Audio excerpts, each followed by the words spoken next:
Hello fellow stargazers, welcome back to the ToupTek Astro channel. In this video, we bring you a tutorial on StellaVita Flat Field Assistant.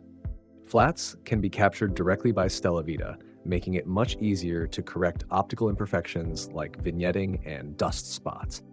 First, let's create a flat capture plan. Switch to Plan mode in the bottom left corner, then tap Capture Plan on the right. Switch the top tab to Flat Field Assistant. Simply tap the plus icon in the bottom right corner and a flat plan can be created.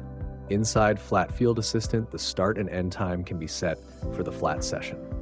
Once the session completes, the StellaVita automatically parks the mount and turns off camera cooling. No need to stay up all night.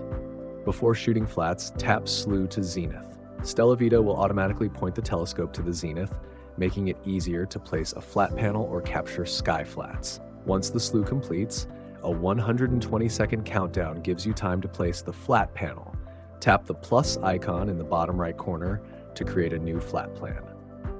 You can choose between sky glow or manual flat panel as the light source.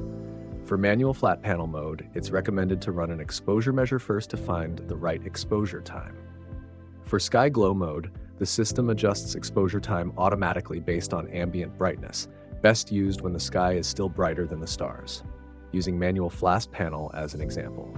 Exposure target is set to 50% by default, which is recommended and generally gives ideal image brightness. Make sure gain and cooling temperature match those of your light frames.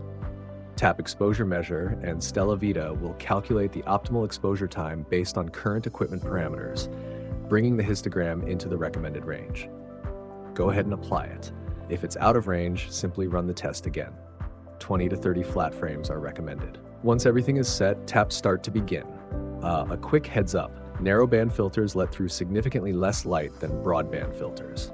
After setting up your broadband flat plan, it's worth running a new exposure measure for each narrowband channel and manually adjusting flat panel brightness as needed to keep the exposure time within the recommended range.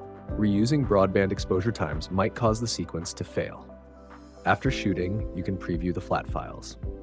To shoot darks or bias frames, switch Capture Plan mode to Task and select Dark or Bias. For both darks and bias, make sure the lens cap is on. For darks, exposure time and gain must match those of the light frames. 30 to 80 frames are recommended. For bias, set exposure time to the shortest the camera supports. For ToupTek deep sky cameras, that's typically 0.0001 sets. Gain should match light frames, and 50 to 100 bias frames are recommended if storage is sufficient. That wraps up the calibration frame workflow on StellaVita. See you next time.